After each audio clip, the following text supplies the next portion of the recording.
Good morning, dear students. In previous class, we were studying about thermal properties of matter. In that, we have studied about the thermal expansion in solids and thermal expansion in liquids. Today, we are going to study about the specific heat capacity. Okay, this is very important concept. So today, we are going to study about specific heat capacity. Specific heat capacity. Heat capacity. It is denoted by small c. Okay, it is denoted by small c. Then what is meant by the specific heat capacity? Specific heat capacity ಅಂದ್ರೆ ಏನು ಅಂತ ನೋಡೋದು. It is very important. ಇದರೊಳಗೆ problems ಗಳನ್ನ usually ಕೇಳ್ತಾ ಇರ್ತಾನೆ. ಒಂದು example ನಾನು ಕೊಡಬೇಕು ಅಂತ ಹೇಳಿದ್ರೆ I will give the example. Specific heat capacity. Specific heat capacity. Heat capacity. So in short form, I will write it as SHC ಅಂತ ಬರೀತೀನಿ. ಓಕೆನಾ, ಮತ್ತೆ ಎಲ್ಲ ಕಡೆ ನಾನು specific heat capacity ಬರೆಯೋದಿಲ್ಲ. I will write SHC, that is specific heat capacity of water. Of water. Water is CW is equal to 4.2 joule per, okay, joule per gram degree centigrade. Okay, ಇದು SI unit of the specific heat capacity. Okay, na CW is equal to 4.2 joule per degree per degree per Celsius degree Celsius ಅಂತ ನಮಗೆ ಇಲ್ಲಿ ಬರುತ್ತೆ. ಏನಿದು ಇದ್ರ meaning ಏನು ಅಂತ ಹೇಳಿದ್ರೆ, if I take a water, ನಾ ಏನ್ ಮಾಡಿದ್ವಿ ಒಂದು ನಾನು ವಾಟರ್ನ ತಗೊಳ್ತಾ ಇದ್ದೀನಿ. 1 ಗ್ರಾಮ್ ಆಫ್ ವಾಟರ್ ನಾನು ತಗೊಂಡಿದ್ದೀನಿ. Let us consider I have taken 1 gram of water. ಈ 1 ಗ್ರಾಮ್ ಆಫ್ ವಾಟರ್ ಅನ್ನ ನಾನು ಹೀಟ್ ಮಾಡ್ತೀನಿ. I will heat it. ಇದನ್ನ ಹೀಟ್ ಮಾಡ್ತೀನಿ. ಹೀಟ್ ಮಾಡಿದಾಗ ಇದು ಟೆಂಪರೇಚರ್ನ ನಾನು 1 ಡಿಗ್ರಿ ಸೆಂಟಿಗ್ರೇಡ್ ಅಲ್ಲಿ ಇನ್ಕ್ರೀಸ್ ಮಾಡಿದ್ರೆ ಏನಾಗುತ್ತೆ ಅಂತ ಹೇಳಿದ್ರೆ, ಆ ಟೆಂಪರೇಚರ್ 1 ಡಿಗ್ರಿ ಇನ್ಕ್ರೀಸ್ ಆಗುತ್ತಲ್ವಾ, ಆ ಎಷ್ಟು ಹೀಟ್ ನನಗೆ ಬೇಕಾಗತ್ತೆ ಅದು ಎಷ್ಟು ಅಂತ ಹೇಳಿದ್ರೆ it is nothing but 4.2 joules amount of heat ಬೇಕು. Okay, I have taken 1 gram of water. 1 gram of ವಾಟರ್ನ ತಗೊಂಡಿದ್ದೀನಿ. ಈ 1 ಗ್ರಾಮ್ ಆಫ್ ವಾಟರ್ನ ಟೆಂಪರೇಚರ್ನ ನಾನು 1 ಡಿಗ್ರಿ ರೈಸ್ ಮಾಡಬೇಕು ಅಂತ ಹೇಳಿದ್ರೆ ಎಷ್ಟು ಹೀಟ್ ಬೇಕಲ್ಲ, that heat is nothing but 4.2 joule ಅಂತ ನನಗೆ ಅದು ಗೊತ್ತಾಗುತ್ತೆ. ಅಂದ್ರೆ ಮೀನಿಂಗ್ ಹೀಗೆ ಅಂತ ಹೇಳಿದ್ರೆ, heat needed, okay, heat needed to increase the temperature of temperature of 1 gram of water, 1 gram of water to 1 degree centigrade ಅಂತ ಹೇಳಿದ್ರೆ 1 ಗ್ರಾಮ್ ಆಫ್ ವಾಟರ್ ನ ಟೆಂಪರೇಚರ್ ನಾವೇನ್ ಮಾಡ್ಬೇಕು, 1 ಡಿಗ್ರಿ ರೈಸ್ ಮಾಡಬೇಕು ಅಂತ ಹೇಳಿದ್ರೆ ಎಷ್ಟು ನನಗೆ ಹೀಟ್ ಬೇಕಾಗಿರುತ್ತೆ, ದಟ್ ಇಸ್ ಬಟ್ 4.2 ಜೌಲ್ಸ್ ಅಷ್ಟು ಬೇಕು. ಹಾಗಾದ್ರೆ ಏನ್ ಇದಕ್ಕೆ ಡೆಫಿನೇಷನ್? ಸೊ ಡೆಫಿನೇಷನ್ ನಾನು ಬರೀಬೇಕು ಅಂತ ಹೇಳಿದ್ರೆ ದಿ ಅಮೌಂಟ್ ಆಫ್, ಓಕೆ ಗೊತ್ತಾಗ್ತಿದಿಲ್ಲ, the amount of heat HEAT, that is heat required to rise the temperature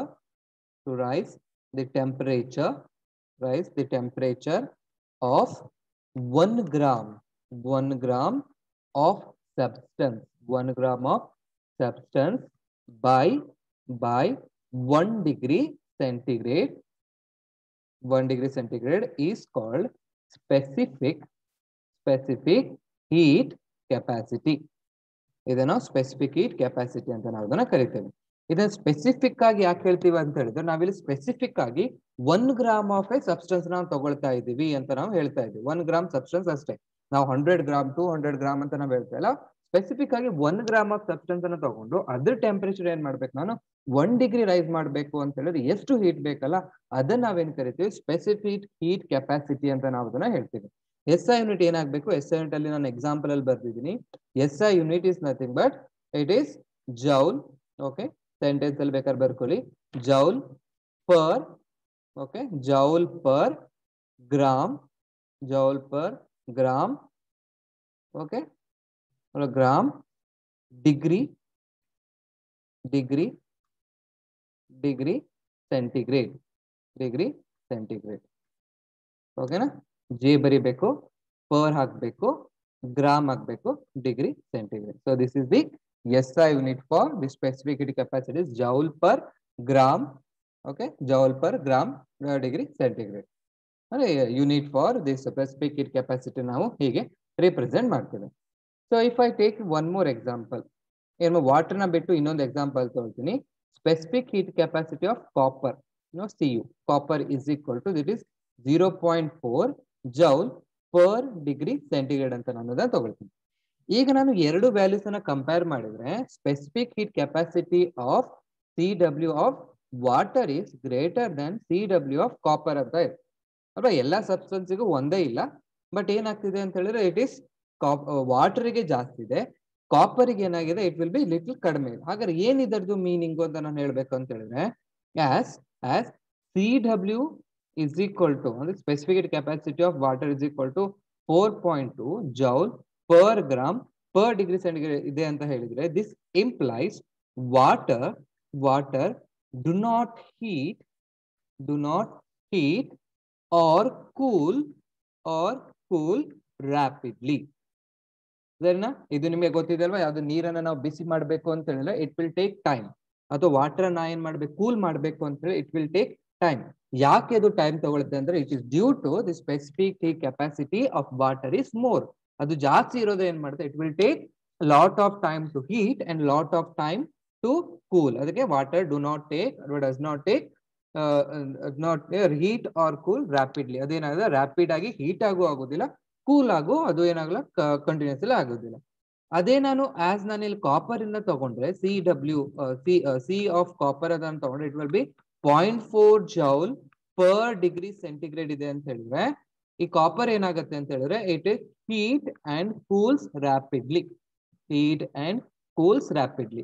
ಒಂದು ಸಬ್ಸ್ಟೆನ್ಸ್ ಜಾಸ್ತಿ ಏನಾಗ್ತಿದೆ ಹೀಟ್ ಆಗ್ತಿದೆ, ಸಡನ್ ಆಗಿ ಹೀಟ್ ಆಗ್ತಿದೆ ಅಂತ ಹೇಳಿದ್ರೆ it indicates that it is a good conductor ಅಂತ ಅಲ್ವಾ. ಈಗ ನಾವು ಏನ್ ಮಾಡ್ತೀವಿ, copper it is used as A wiring ಅಲ್ಲಿ ನಾವು ಯೂಸ್ ಮಾಡ್ತೀವಿ, it is a good conductor ಅಂತ ಹೇಳಿದ್ರೆ ಏನಾಗಬೇಕು ಅಂತ ಹೇಳಿದ್ರೆ ಇಲ್ಲಿ ನೆನ್ಪಿಟ್ಕೋಬೇಕು. ನೀವು CET ಅಲ್ಲಿ ಕೇಳ್ತಾನೆ CW is less implies it is a good conductor. Okay, good conductor of heat and temperature ಅಂತ ನಾವು ಬರಿಬಹುದು. ನಿಮ್ಗೆಲ್ಲ ಆಪ್ಷನ್ಸ್ ಒಳಗೆ ಏನಾದ್ರು ಕೊಟ್ಟಿರ್ತಾರೆ, 4 ಆಪ್ಷನ್ಸ್ ಗಳನ್ನ ಕೊಟ್ಟಿರ್ತಾರೆ. ಯಾವ್ದು ನಮ್ಗೆ ಗುಡ್ ಕಂಡಕ್ಟರ್ ಅಂತ ಹೇಳ್ಬೇಕು, water is also good conductor, but water ಮತ್ತೆ ನಾನು ಕಾಪರ್ ನ ಕಂಪೇರ್ ಮಾಡಿದ್ರೆ ಯಾವ್ದು ನನಗೆ ಗುಡ್ ಕಂಡಕ್ಟರ್ ಅಂತ ಹೇಳಿದ್ರೆ this copper is A good conductor because it has low specific heat capacity so that it can heat fast and cool fast. ಅದು heat ಜಾಸ್ತಿ ಬೇಗ ಆಗುತ್ತೆ ಮತ್ತೆ ಕೂಲ್ ಆಗು ಅದು ಬೇಗ ಆಗುತ್ತೆ. Therefore copper is A good conductor of heat and electricity ಅಂತ ಹೇಳ್ಬೇಕು. ಓಕೆನಾ, ಗೊತ್ತಾಯ್ತಾ? ಇದು ಸ್ಪೆಸಿಫಿಕ್ ಹೀಟ್ ಕೆಪಾಸಿಟಿ ಅಂತ ಹೇಳಿದ್ರೆ it is the amount of heat required to raise the temperature of 1 gram of substance by 1 degree centigrade is called as specific heat capacity. As specific heat capacity of water is greater than copper, so water does not heat and cool rapidly, but copper heat and cool rapidly. Therefore, as Cu is less than Cw, the copper is a good conductor. ಅದನ್ನ ನಾವು ಹೀಗೆ ಅದನ್ನ ಹೇಳ್ಬೋದು. ಇದನ್ನ ಒಂದು ನಾವು definition ಹೇಳ್ತಿದೀವಿ ಅಂತ ಹೇಳಿದ್ರೆ ಏನ್ ಬೇಕು, ಅದಕ್ಕೆ ಏನಿರ್ಬೇಕು, ನನಗೆ ಫಾರ್ಮುಲಾ ಇರ್ಬೇಕು. ಸೊ ಫಾರ್ಮುಲಾ, ಈ ಫಾರ್ಮುಲಾ ನೆನ್ಪಿಟ್ಕೊಳೋದು ಈಸಿ. ನಿಮ್ಗೆ ಏನಿದೆ SI ಯೂನಿಟ್ ಗೊತ್ತಿದೆ ಅಲ್ವಾ, ದಟ್ ಇಸ್ ಜೌಲ್. ಯೂನಿಟ್ ಗೊತ್ತಿದೆ, joule per degree per joule per gram per kelvin ಗೊತ್ತಿದೆ ಅಂತ ಹೇಳಿದ್ರೆ ಇದು ಯಾವ್ದಕ್ಕೆ ಈಕ್ವಲ್ ಆಗಿರುತ್ತೆ ಅಂತ ಹೇಳಿದ್ರೆ ಸ್ಪೆಸಿಫಿಕ್ ಹೀಟ್ ಅಂದ್ರೆ C is equal to ಅಂದ್ರೆ C is equal to joule ಇದೆ ಅಂತ ಹೇಳಿದ್ರೆ ಜೌಲ್ ಯಾವ್ದಾಗ್ಬೇಕು, it is nothing but heat ಆಗ್ಬೇಕಾ, joule is nothing but joule ನಾವೇನ್ ಮಾಡ್ತೀವಿ ಹೀಟಿಗೆ ನಾವು ಅಥವಾ ಎನರ್ಜಿಗೆ ನಾವು ಬರಿತೀವಿ. ಗ್ರಾಮ್ ಅಂತ ಹೇಳಿದ್ರೆ ಏನಾಗುತ್ತೆ, it is nothing but for ಮಾಸ್ಗೆ ಆಯ್ತು. ಅಂಡ್ ಪರ್ ಡಿಗ್ರಿ ಸೆಂಟಿಗ್ರೇಡ್ ಅಂತ ಹೇಳಿದ್ರೆ it is difference in temperature. Okay, difference in temperature. Therefore you can write it as C is equal to heat is represented by Q ಅಂತ represent ಮಾಡ್ತೀವಿ, Q divided by M into delta T ಅಂತ ಬರೀತೀವಿ. ನನಗೆ heat supplied ಬೇಕು ಅಂತ ಹೇಳಿದ್ರೆ I will take Q is equal to M into C into delta T ಅಂತ ನಾನು ಅದನ್ನು ಬರೀತೀನಿ. ಓಕೆನಾ, this is the expression for specific heat capacity or the expression for energy needed. ಹೀಗೆ ಬರಿಬೇಕು. ಇಲ್ಲಿ Q ಅನ್ನೋದು ಏನು ಅಂತ ಹೇಳಿದ್ರೆ ಹೀಟ್ ಅಬ್ಸಾರ್ಬ್. ನೋಡಿ ಇದನ್ನ ನೆನ್ಪಿಟ್ಕೊಂಡಿರಿ, that is easy. Absorb, heat absorb or released or heat released. ನೋಡಿ ಹೀಟ್ ಅಬ್ಸಾರ್ಬ್ ಯಾವಾಗ ಆಗುತ್ತೆ ಅಂದ್ರೆ ಒಂದು ಬಾಡಿನ ನೀವು ಹೀಟ್ ಮಾಡಕ್ ಹೋದ್ರೆ ಅದು ಹೀಟ್ ಅಬ್ಸಾರ್ಬ್ ಆಗುತ್ತೆ. ಓಕೆ, ಹೀಟ್ ರಿಲೀಸ್ ಆಗುತ್ತೆ ಅಂತ ಹೇಳಿದ್ರೆ ಒಂದು ಬಾಡಿ ನೀವು ಕೂಲ್ ಮಾಡಬೇಕು ಅಂತ ಹೇಳಿದ್ರೆ it will releases heat. M ಅನ್ನೋದೇನು, this is M is nothing but it is mass. M is the mass ಅಂತ ಆಯ್ತು. ಈ ಸಿ ಅನ್ನೋದೇನು ಸ್ಪೆಸಿಫಿಕ್ ಹೀಟ್ ಕೆಪಾಸಿಟಿ ಅಂತ ಆಯ್ತು. and it is change in temperature. Change in temperature. Okay, change in temperature is always delta T is always it must be positive ಆಗಿರ್ಬೇಕು. ಇದು ನೆನ್ಪಿಟ್ಕೊಂಡಿರ್ಬೇಕು. Problem ಮಾಡ್ಬೇಕಾದ್ರೆ ನೆಗೆಟಿವ್ ವ್ಯಾಲ್ಯೂನ ತಗೋಬಾರ್ದು. It's always change in temperature is always positive. ನೀವು ಎಷ್ಟೇ ದೊಡ್ಡ value ಆಗಿದ್ರು ನೀವೇನ್ ಮಾಡ್ಬೇಕು ಅಂದ್ರೆ ಚೇಂಜ್ ಇನ್ ಟೆಂಪರೇಚರ್ ನೀವು ಫೈಂಡ್ ಔಟ್ ಮಾಡ್ಬೇಕಾದ್ರೆ ಅದ್ರ ಪಾಸಿಟಿವ್ ವ್ಯಾಲ್ಯೂನೇ ನೀವೇನ್ ಮಾಡ್ಬೇಕು, ನೀವು ಅದನ್ನ ತಗೋಬೇಕು. ಓಕೆ, ಇದು ಇಕ್ವೇಶನ್ ಆಯ್ತು. ಇನ್ನೊಂದು CET ಅಲ್ಲಿ ಇದನ್ನ ಕೇಳ್ತಾನೆ, heat absorbed by heat absorbed by the body depends on ಒಂದು ಬಾಡಿ ಹೀಟ್ ಅನ್ನ ಅಬ್ಸಾರ್ಬ್ ಮಾಡ್ತಿದೆ ಅಂತ ಹೇಳಿದ್ರೆ ಅದು ಯಾವ ಫ್ಯಾಕ್ಟರ್ ಮೇಲೆ ಡಿಪೆಂಡ್ ಆಗಿರುತ್ತೆ ಅಂತ. First one, it depends on mass of the body. ನೋಡಿ, 1 kg ರೈಸ್ ಮಾಡಬೇಕು ಅಂತ ಹೇಳಿದ್ರೆ ಯು ನೀಡ್ ಸ್ಮಾಲ್ ಅಮೌಂಟ್, ಸ್ವಲ್ಪ ನಮ್ಗೆ ಏನ್ ಬೇಕು, ಹೀಟ್ ಸಾಕು. ನೀವು ಅದೇ 50 kg ರೈಸ್ ಮಾಡಬೇಕು ಅಂತ ಹೇಳಿದ್ರೆ ಟೈಮು ಜಾಸ್ತಿ ಬೇಕು, ಹಾಗೆ ಹೀಟ್ ಅಬ್ಸಾರ್ಬ್ ಮಾಡ್ಕೊಂಡಿರೋದು ಜಾಸ್ತಿ ಇದೆ. Therefore it depends on mass of the body ಮೇಲೆ ಅದು ಡಿಪೆಂಡ್ ಆಗಿರುತ್ತೆ. Second one, it depends on the specific heat capacity or the property of material. ನೋಡಿ, ಪ್ರಾಪರ್ಟಿ ಆಫ್ ದಿ ಮಟೀರಿಯಲ್ ಅಂತ ಹೇಳಿದ್ರೆ, ಸೊ ಒಂದು ವೆಜಿಟೇಬಲ್ಸ್ ನೀವು ಕುಕ್ ಮಾಡಬೇಕು ಅಂತ ಹೇಳಿದ್ರೆ ಸ್ವಲ್ಪ ಟೈಮ್ ತಗೋಬಹುದು. ಅದೇ ರೈಸ್ ಕುಕ್ ಮಾಡಬೇಕು ಅಂತ ಹೇಳಿದ್ರೆ it may take more heat ಅನ್ನ ತಗೋಬಹುದು ಅಂತ ಹೇಳಿದ್ರೆ ಇಟ್ ಡಿಪೆಂಡ್ಸ್ ಆನ್. ಮತ್ತೆ ಇದು specific heat capacity, it is constant for A given substance. ಒಂದು ಕಾನ್ಸ್ಟೆಂಟ್ ವಾಟರ್ಗೆ ಅಂತ ಹೇಳಿದ್ರೆ 4.2 ಇರುತ್ತೆ, ಕಾಪರ್ ಅಂತ ತಗೊಂಡ್ರೆ 0.4 ಇರುತ್ತೆ, ಹಾಗೆ ಬೇರೆ ಬೇರೆ ಇದಕ್ಕೆ ಬೇರೆ ಬೇರೆ ಇದೆ ಅಂತ ಹೇಳಿದ್ರೆ depends on the property of the material ಅಂತ. And it is also depends on change in temperature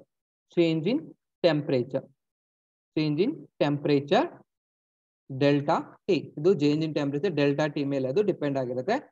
ಇಲ್ಲಿ ನೋಡಿ, change in temperature is equal to 0 ಆಯ್ತು. ಎರಡು ಬಾಡಿ ಸೇಮ್ ಟೆಂಪರೇಚರ್ ಇದೆ ಅಂತ ಹೇಳಿದ್ರೆ delta T is equal to 0 ಆಯ್ತು ಅಂತ ಹೇಳಿದ್ರೆ Q is equal to ನನಗೆ 0 ಆಗುತ್ತೆ. ಸರಿನಾ? ಸೊ ಅದಕ್ಕೆ ಏನ್ ಹೇಳ್ತೀವಿ, ಇದು all these factors, the specific heat capacity and the heat absorbed by the body depends ಈ ಫ್ಯಾಕ್ಟರ್ಸ್ ಮೇಲೆ ಆಗಿದೆ. ಈಗೇನ್ ಮಾಡೋಣ ಅಂತ ಹೇಳಿ ಕಾನ್ಸೆಪ್ಟ್ ನಿಮಗೆ ಗೊತ್ತಾಗಿದೆ. Will solve some problems. ಆ ಪ್ರಾಬ್ಲಮ್ಸ್ ಇಂದ ಏನ್ ಮಾಡೋಣ, ಇನ್ನು ಸ್ವಲ್ಪ ಕಾನ್ಸೆಪ್ಟ್ ಗಳನ್ನ ನಾವು ಅರ್ಥ ಮಾಡ್ಕೊಳ್ಳೋಣ. ಓಕೆ, ಫಸ್ಟ್ ಪ್ರಾಬ್ಲಮ್ ನೋಡಿ, ಮಾಡ್ತಾ ಹೋಗಿ, ಸಾಲ್ವ್ ಮಾಡ್ತಾ ಹೋಗಿ. ದಟ್ ಇಂಪಾರ್ಟೆಂಟ್ ಇದು. First problem, find the amount of heat required to heat water. Okay, a water do ಎಷ್ಟಿದೆ ಅಂತ ಹೇಳಿ, it is nothing but 2 gram of water ಇದೆ. 2 gram from 10 degrees centigrade to 40 degrees centigrade. Okay, 10 degrees centigrade to 40 degrees centigrade. Given CW is equal to 4.2 joule per gram degree centigrade. ನೋಡಿ, ಇಲ್ಲಿ ಏನ್ ಹೇಳ್ತಿದ್ದಾರೆ, amount of heat ಅನ್ನ ನಿಮಗೆ find out ಮಾಡಕ್ ಹೇಳ್ತಿದ್ದಾರೆ ಅಂತ ಹೇಳಿದ್ರೆ ಅವ್ರು ಏನ್ ಕೊಟ್ಟಿದ್ದಾರೆ, ಮಾಸ್ ಕೊಟ್ಟಿದ್ದಾರೆ. Mass is equal to 2 gram ಅಂತ ಕೊಟ್ಟಿದ್ದಾರೆ. ಅಂಡ್ ಇಲ್ಲಿ ಏನ್ ಕೊಟ್ಟಿದ್ದಾರೆ, CW is equal to 4.2 joule per gram degree centigrade ಅಂತ ಕೊಟ್ಟಿದ್ದಾರೆ. ನೀವು ಡೆಲ್ಟಾ ಟಿ ನ ಫೈಂಡ್ ಔಟ್ ಮಾಡ್ಬೋದಾ? Delta T is equal to, it is always positive ಅಂತ ಹೇಳಿದೀನಿ ಅಂತ ಹೇಳಿದ್ರೆ it is 40 degree minus it will be 10 degree centigrade is equal to it must be 30 degree centigrade ಅಂತ ಆಗ್ಬೇಕು. ದೇರ್ಫೋರ್ ನಿಮ್ಗೆ formula ಗೊತ್ತಿದೆ, Q is equal to M into C into delta T ಅಂತ ಇದೆ. ನೋಡಿ ಎಷ್ಟು ಈಸಿ ಇದೆ, M into C into delta T. M value ಕೊಟ್ಟಿದ್ದಾರೆ, ಗ್ರಾಮ್ ಮೇಲೆ ಇಡಿ, ಅದು ಹಾಗೆ ನಾವು ಕ್ಯಾನ್ಸಲ್ ಮಾಡ್ಬೋದು. 2 ಗ್ರಾಮ್ ಇಂಟು C ಅಂತ ಹೇಳಿದ್ರೆ ಇಟ್ ಇಸ್ 4.2 ಇಂಟು ಇಲ್ಲಿ ಜೌಲ್ ಇದೆ divided by it gram degree centigrade ಅಂತ ಬರುತ್ತೆ. ಇಂಟು ಟೆಂಪರೇಚರ್ ಅಂತ ಹೇಳಿದ್ರೆ it is nothing but 30 degree centigrade ಅಂತ ಇದೆ. ನೋಡಿ, ಸೆಂಟಿಗ್ರೇಡ್ ಈ ಸೆಂಟಿಗ್ರೇಡ್ ಕ್ಯಾನ್ಸಲ್ ಆಯ್ತು, ಗ್ರಾಮ್ ಕ್ಯಾನ್ಸಲ್ ಆಯ್ತು, ನನ್ಗೆ ಉಳಿಯೋದೇನು, ಇಟ್ ಇಸ್ ಬಟ್ ಜೌಲ್ ಅಲ್ಲಿ ಉಳಿಯುತ್ತೆ. ಅಂದ್ರೆ SI unit of this Q is always is equal to joule ಅಂತ ಇದೆ. ಇದನ್ನ ನಾನು ಮಲ್ಟಿಪ್ಲೈ ಮಾಡಿದ್ರೆ ಐ ವಿಲ್ ಗೆಟ್ 60 ಇಂಟು 4.2 ಅಂತ ಬರುತ್ತೆ. ಸರಿನಾ? ಸೊ ಇಲ್ಲಿ 30 ಇಂಟು 2 ಮಾಡಿದ್ರೆ 60 ಆಯ್ತು, 60 ಇಂಟು 4.2 ಅಂತ ಬಂತು. Therefore Q is equal to it is 252 joules ಅಂತ ಆಯ್ತು, is equal to 252 joule. ಸರಿನಾ? ಇದು ಫಸ್ಟ್ ಪ್ರಾಬ್ಲಮ್. ಗೊತ್ತಾಗ್ತಿದೆ ನೋಡಿ, ಪ್ರಾಬ್ಲಮ್ಸ್ ಗಳು ಈಸಿ ಇದೆ. ನೀವು ಚೇಂಜ್ ಇನ್ ಟೆಂಪರೇಚರ್ ನ ಏನ್ ಮಾಡ್ಬೇಕು, always you have to take it as a positive. Second ನೋಡಿ, you can solve this. Last final step ನೀವು ಸಾಲ್ವ್ ಮಾಡ್ಬೋದು. Find amount of amount of heat released, amount of heat released when water and water, so ಎಷ್ಟಿದೆ ಅದು again 2 gram of water is cooled. Okay, then ಏನು ಮಾಡ್ತಾರೆ cooled. Okay, cooled from 70 degree centigrade, 70 degree centigrade to 10 degree centigrade. Okay, given ಇದನ್ನ value ಕೊಡಬೇಕಂದ್ರೆ ನೀವು ನೆನಪಿಟ್ಕೊಂಡಿರಬೇಕು CW is equal to it is 4.2 joule per degree centigrade. ಹೀಗೆ ನನಗೆ ಇದೆ. So solve ಮಾಡ್ಬೋದಾ? ಇಲ್ಲೇನ್ ಮಾಡಿದ್ದಾರೆ ಅಂತ ಹೇಳಿದ್ರೆ ಇಲ್ಲಿ ಫಸ್ಟ್ ಪ್ರಾಬ್ಲಮ್ ಅಲ್ಲಿ ವಾಟರ್ನ ಹೀಟ್ ಮಾಡ್ತಾ ಇದ್ರು, ಸೆಕೆಂಡ್ ಪ್ರಾಬ್ಲಮ್ ಅಲ್ಲಿ ವಾಟರ್ ಹೀಟ್ ಆಗಿದೆ 70 ಡಿಗ್ರಿಯಲ್ಲಿ, ಅದನ್ನ ಏನ್ ಮಾಡ್ಬೇಕು ಕಡಿಮೆ ಮಾಡ್ಬೇಕು. ಸೊ ದಟ್ ಈಸ್ ನೀವು ಬರ್ಕೋಬೋದಾ? ಎಂ ಏನೇನು ಗಿವನ್ ಕೊಟ್ಟಿದ್ದಾರೆ ಬರ್ಕೊಳ್ಳಿ. M is equal to 2 grams ಕೊಟ್ಟಿದ್ದಾರೆ. CW is equal to 4.2 joule per gram per degree centigrade, and delta T is equal to positive ಬರ್ಬೇಕಂದ್ರೆ 70 degree minus it will be 10 degree is equal to 60 degree ಅಂತ.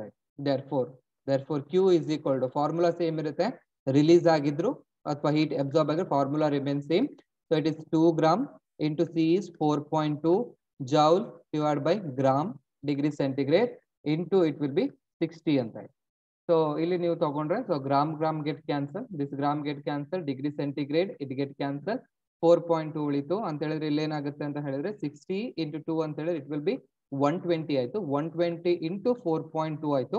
So clearly ಇದನ್ನ ನೋಡಿದಾಗ ಮೇಲಿರೋ problem ಇಂದ ಏನು double ಆಗಿದೆ. So 250 plus 250 ಮಾಡಿ 500 ಆಯ್ತು. That is nothing but 504 joule ಅಂತ ಆಯ್ತು. ಓಕೆ, ಕ್ಯಾಲ್ಕುಲೇಟರ್ ಯೂಸ್ ಮಾಡಿ you can solve this. 504 joule amount of heat is released when the water is cooled from 70 degree centigrade to 10 degree centigrade. ಸರಿನಾ? ಓಕೆನಾ? So next ನಾನು ಇನ್ನೊಂದು third problem ನಾನು ತಗೋಬೇಕು ಅಂತ ಹೇಳಿದ್ರೆ, so next third problem. So third problem ನೋಡಿ. So the third problem, find the amount of heat required, amount of heat required to heat ice. Okay, to heat ice. So bracket ಒಳಗೆ it will be 10 gram. Okay, from minus 20 degree centigrade to 0 degree centigrade. Okay, ಇಲ್ಲಿ ನನಗೆ sea ice is equal to 2.1 joule per degree gram centigrade. ನೋಡಿ ಇಲ್ಲಿ ಏನ್ ಹೇಳ್ತಿದ್ದಾರೆ, ಒಂದು ice ಇದೆ, ice ಏನಾಗಿದೆ ಅಂತ ಹೇಳಿದ್ರೆ ಇಟ್ ಇಸ್ 10 ಗ್ರಾಮ್ ಇದೆ. ಮತ್ತೆ ಇಲ್ಲಿ CW ಆಫ್ ಐಸ್ ಕೊಟ್ಟಿದ್ದಾರೆ, that is C of ice ಕೂಡ 2.1. ಅಲ್ಲಿ ನಾವು ಬರ್ದಿದ್ವಿ ಸ್ಪೆಸಿಫಿಕ್ ಹಿಟ್ ಕೆಪಾಸಿಟಿ ಅಂತ ಹೇಳಿದ್ರೆ ಇಟ್ ಈಸ್ ನಥಿಂಗ್ ಬಟ್ ಅದೇನಾಗಿರುತ್ತೆ, it is the property of the material ಅಂತ ಹೇಳಿದ್ದೇವೆ. ಐಸಿಗೆ ಬೇರೆ ಇರುತ್ತೆ, ವಾಟರಿಗೆ ಬೇರೆ ಇರುತ್ತೆ, ಅಂಡ್ ಸ್ಟೀಮಿಗೆ ಬೇರೆ ಇರುತ್ತೆ. ಓಕೆ, ವಾಟರಿಗೆ ನನಗೆ 4.2 ಇದೆ, ಐಸ್ ಅಂತ ಹೇಳಿದ್ರೆ ಏನಾಯ್ತು ಅದು ಸಾಲಿಡ್ ಆಗಿರೋದ್ರಿಂದ ಅದರ್ ಎಷ್ಟಿದೆ ಅಂತ ಇಟ್ ಇಸ್ 2.19. ಗ್ಯಾಸ್ ಅದು ಸ್ಟೀಮ್ ಗ್ಯಾಸ್ ಆಗಿರೋ ಅದಕ್ಕೆ ಏನಾಗಿರುತ್ತೆ ಬೇರೆ ಇರುತ್ತೆ. ಓಕೆ, ಇಲ್ಲಿ ನನಗೆ ಕೊಟ್ಟಿರ್ತಾರೆ. ಸೊ ಈ ತರ ವ್ಯಾಲ್ಯೂಸ್ ಗಳನ್ನ ಕೊಟ್ಟಿದ್ದಾರೆ. ಅಗೇನ್ ಇಲ್ಲಿ ನನಗೆ ಏನಾಗಿದೆ minus 20 ಡಿಗ್ರಿಯಿಂದ 0 ಡಿಗ್ರಿ ಇದೆ ಅಂತ ಹೇಳಿದ್ರೆ ಸೊ ಏನಾಗಬೇಕು, delta T it must take at positive ಅನ್ನು ನೀವು ತಗೋಬೇಕು. ಮತ್ತೆ M is equal to it is 10 gram. Okay, M is equal to 10 gram, M is equal to 10 gram ಆಯ್ತು. ಮತ್ತೇನು ಕೊಟ್ಟರೆ C ice is equal to 2.1 joule per degree centigrade ಆಯ್ತು. ಆಮೇಲೆ delta T ನೋಡಿ ಪಾಸಿಟಿವ್ ಬರಬೇಕು ಅಂತ ಡೆಲ್ಟಾ ಟಿ ಏನಾಗಬೇಕು 0 degree. Okay, 0 degree minus of -20 degree ಅಂತ ಆಗಿದೆ. It is nothing but you are getting 20 degree centigrade ಅಂತ ಬರುತ್ತೆ. ದೇರ್ಫೋರ್ ಸೇಮ್ ಫಾರ್ಮುಲಾ ಯೂಸ್ ಮಾಡಬಹುದಾ? Therefore Q is equal to M into C into delta T ಅಂತ ಆಯ್ತು. That is equal to M ಅಂದ್ರೆ ಏನು, it is 10 gram ಆಯ್ತು. 10 gram into it is nothing but 2.1 into joule divided by it is gram degree centigrade ಆಯ್ತು. Temperature ಎಷ್ಟಿದೆ ಅಂತ ಹೇಳಿದ್ರೆ 20 degree centigrade ಇದೆ. So centigrade cancel, gram get cancel ಆಯ್ತು ಅಂತ ಹೇಳಿದ್ರೆ ನಿಮ್ಗೆ ಅಲ್ಲಿ ಬರೋದು 2.1 into 10 ಅಂತ ಹೇಳಿದ್ರೆ ಇಟ್ ಇಸ್ 21 ಆಯ್ತು. 21 into 20 ಅಂತ ಸಿಕ್ತು. That is nothing but Q is equal to it is 420 joule ಅಂತ ಆಯ್ತು. Okay, Q is equal to 420 joule. ನೋಡಿ ಇಲ್ಲಿ always you have to take delta T as positive ಅಂತ ತಗೋಬೇಕು. ಈ ತರ ನಿಮ್ಗೆ ಪ್ರಾಬ್ಲಮ್ಸ್ ಮಾಡಕ್ ಬರುತ್ತೆ ಅಂತ ಹೇಳಿದ್ಮೇಲೆ so I will go for different type of problem. Okay, ಇದು ನೋಡಿ. ಸೊ ದಿಸ್ ಇಸ್ ವೆರಿ ಇದನ್ನ ಆಫನ್ ಆಗಿ CET ನೀಟ್ ಇದ್ರೊಳಗೆ ಕೇಳ್ತಾ ಇರ್ತಾನೆ. a heater gives heat at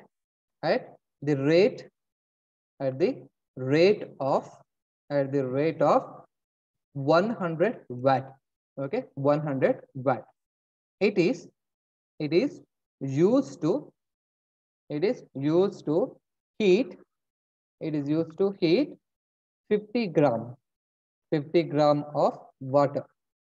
It is used to heat the 50 gram of water from 20 degrees centigrade to 30 degree centigrade.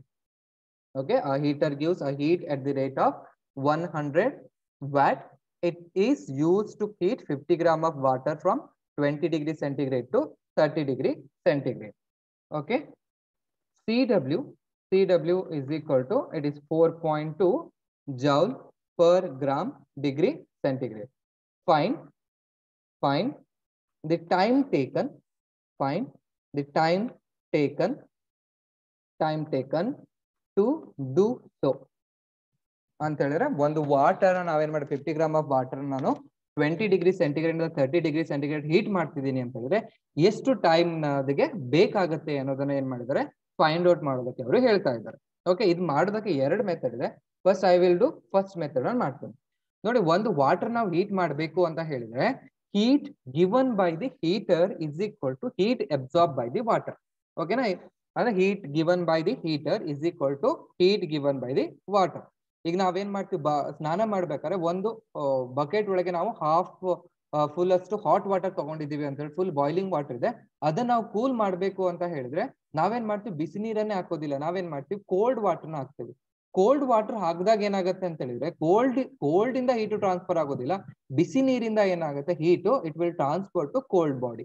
Okay, cold ವಾಟರ್ಗೆ ಆದ್ಮೇಲೆ ಒಂದು ನಾರ್ಮಲ್ ಟೆಂಪರೇಚರ್ಗೆ ಏನಾಗುತ್ತೆ, ಅದು ರೀಚ್ ಆಗುತ್ತೆ. ದೇರ್ಫೋರ್ ಇದನ್ನ ನಾವೇನ್ ಬರಿಬಹುದು ಅಂತ ಹೇಳಿದ್ರೆ heat, so ಇದನ್ನ ನೆನ್ಪಿಟ್ಕೊಳ್ಳಿ, heat given by the heater is equal to heat absorbed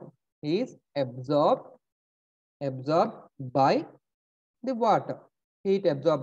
ಇದನ್ನ ನಾವು ಪ್ರಿನ್ಸಿಪಲ್ ಆಫ್ ಕ್ಯಾಲೋರಿಮೆಟ್ರಿ ಅಂತ ಕರಿತೀವಿ. ಅದನ್ನ ನೆಕ್ಸ್ಟ್ ನಾವು ಅದನ್ನ ನೋಡ್ಕೊಂಡು ಹೋಗೋಣ. ಇದು ನಾವು ಪ್ರಿನ್ಸಿಪಲ್ ನಾವು ತಗೋಬಹುದು.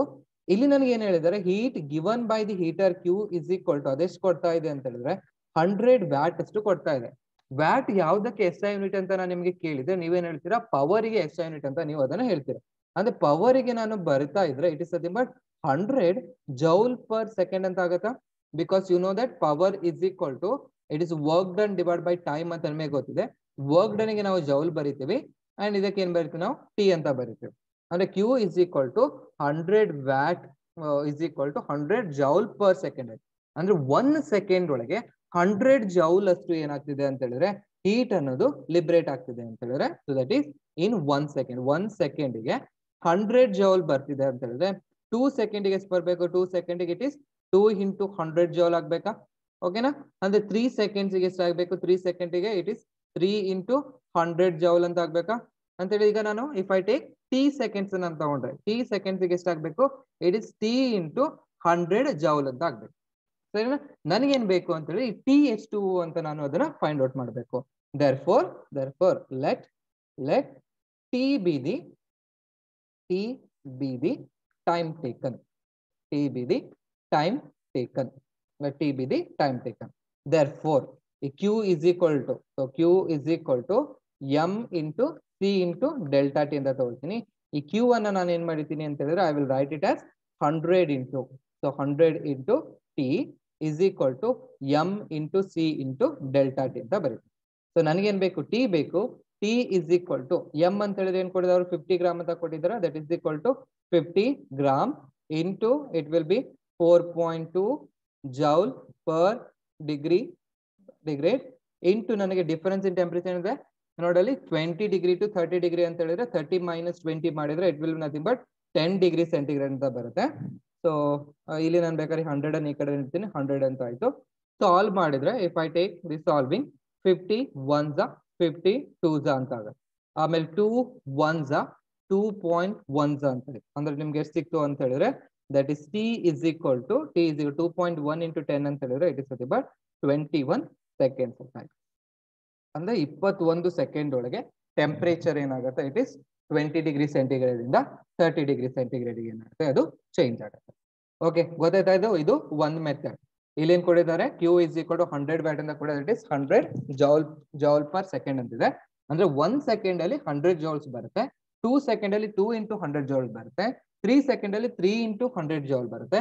ಹಾಗಾದ್ರೆ T ಸೆಕೆಂಡ್ಸ್ ಅಲ್ಲಿ ಎಷ್ಟು ಬರುತ್ತೆ ಅಂದ್ರೆ T ಸೆಕೆಂಡ್ಸ್ ಒಳಗೆ T into 100 ಜೌಲ್ಸ್ ಅಷ್ಟು ಎನರ್ಜಿ ನಮಗೆ ಸಿಗುತ್ತೆ. ಆರ್ ಇನ್ನೊಂದು ಮೆಥಡ್ ನಾನು ಹೇಳಿದೆ, ಸೊ ದಟ್ ಇಸ್ ಆಲ್. ಯಾವ್ದಾದ್ರು ಒಂದು ಮೆಥಡ್ ನೀವು ಮಾಡ್ಬೋದು ಇದಕ್ಕೆ. So principle of calorimetry, that is heat given by heat given by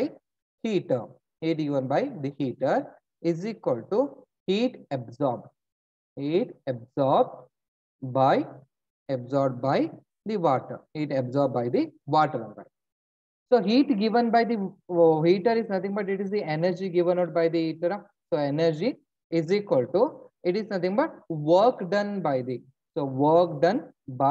the heater. Okay na? So energy is nothing but it is the work and now energy formal barithi under the energy is equal to work done by the heater. So we know that power is equal to work done divided by time antaito. This implies work done is equal to power into time antaito. ಈ work done ನನಗೆ heat ಆಗಿರೋದ್ರಿಂದ ಇದನ್ನ ಏನ್ ಮಾಡ್ಬೋದು, ನಾನು Q ಅಂತ ನಾನು ಬರ್ಕೋಬಹುದು. therefore Q is equal to M into C into delta T ಅಂತಾಯ್ತು. ಈ Q ಅನ್ನ ರಿಪ್ಲೇಸ್ ಮಾಡಿ ಏನ್ ಮಾಡ್ತೀನಿ, ಪವರ್ ಇಂಟು ಟಿ ಅಂತ ಬರೀತೀನಿ. ನೋಡಿ, ನೀವು ಸಾಲ್ವ್ ಮಾಡ್ಬೇಕಾದ್ರೆ ಯು ಕ್ಯಾನ್ ಯೂಸ್ ಎನಿ ಫಾರ್ಮುಲಾನ ನೀವೇನ್ ಮಾಡೋದು ಯೂಸ್ ಮಾಡ್ಬೋದು. ಸೊ ಟಿ ಬೇಕು ಅಂತ ಹೇಳಿದ್ರೆ ಟಿ ಇಸ್ ಈಕ್ವಲ್ ಟು ನನಗೆ MC into delta T divide by P ಅಂತ. ಸೊ ಎಂ ವ್ಯಾಲ್ಯೂ ಗೊತ್ತಿದೆ, ಇಟ್ ಇಸ್ 50 ಅಂತ. ಸಿ ವ್ಯಾಲ್ಯೂ ಕೊಟ್ಟಿದೆ, ಇಟ್ ಇಸ್ 4.2 ಅಂತ. ಸೊ ಡಿಫರೆನ್ಸ್ ಇನ್ ಟೆಂಪರೇಚರ್ 10 ಅಂತಿದೆ, divide by it will be 100 ಅಂತಿದೆ. ಸೊ ಎಲ್ಲ ಸಾಲ್ವ್ ಮಾಡಿದ್ವಿ, are getting T is equal to 21 seconds ಅಂತಾನೆ ಬರುತ್ತೆ. ಓಕೆ, ಎರಡು. ನೀವು ಡೈರೆಕ್ಟ್ ಆಗಿ ಇವೆಲ್ಲ ಮೆಥಡ್ ಮಾಡೋ ಅವಶ್ಯಕತೆ ಇಲ್ಲ. CD ನೀಟ್ ಎಲ್ಲ ಸಾಲ್ವ್ ಮಾಡ್ಬೇಕಾದ್ರೆ ಡೈರೆಕ್ಟ್ ಆಗಿ you can use this P into T ಅಂತಾನೆ ಯೂಸ್ ಮಾಡ್ಕೋಬಹುದು, ಅಥವಾ T is equal to MC into delta divide by P ಅಂತ ತಗೊಂಡು ಸಾಲ್ವ್ ಮಾಡ್ಕೊಂಡು ಬರ್ದ್ರೆ. ಓಕೆನಾ? ಸೊ ಲಾಸ್ಟ್ ಪ್ರಾಬ್ಲಮ್, ಇನ್ನೊಂದು ಇದು last problem, 5th problem. A refrigerator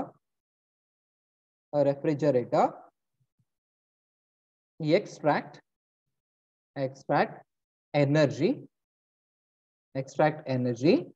at the rate of 100 watt. Okay, a refrigerator extract energy at the rate of 100 watt. How much time it will take to cool a lemon squash. Okay, lemon squash anta lemon syrup iruttalla, lemon squash, that is 100 gram. Okay, 100 gram from 30 degree centigrade to 5 degree centigrade. Okay, 30 degree centigrade to 5 degree centigrade. Okay, full stop. C of lemon, the specific heat of lemon is equal to, it is 4.2 joule per gram degree centigrade. ಹೀಗೆ ಅವರು ನನಗೆ ಕೊಟ್ಟಿದ್ದಾರೆ. ಸರಿ, ಎಲ್ಲಾನು same method ಮಾಡೋದು. ಇಲ್ಲಿ ಏನ್ ಮಾಡ್ಬೇಕು ಅಂತ ಹೇಳಿದ್ರೆ you have to take, so same ಯಾವ ಮೆಥಡ್ ಬೇಕಾದ್ರೆ ನೀವು ಯೂಸ್ ಮಾಡಿ. So heat absorbed by, okay sorry, ಇಲ್ಲಿ heat absorbed by the refrigerator. ನೋಡಿ, ರೆಫ್ರಿಜರೇಟರ್ ಹೀಟ್ ಅನ್ನ ಅಬ್ಸಾರ್ಬ್ ಮಾಡ್ಕೊಳ್ಳುತ್ತೆ, ಅದಕ್ಕೆ ಅದು ಬಾಡಿ ಏನಾಗುತ್ತೆ, ಕೂಲ್ ಆಗುತ್ತೆ. ಹೀಟ್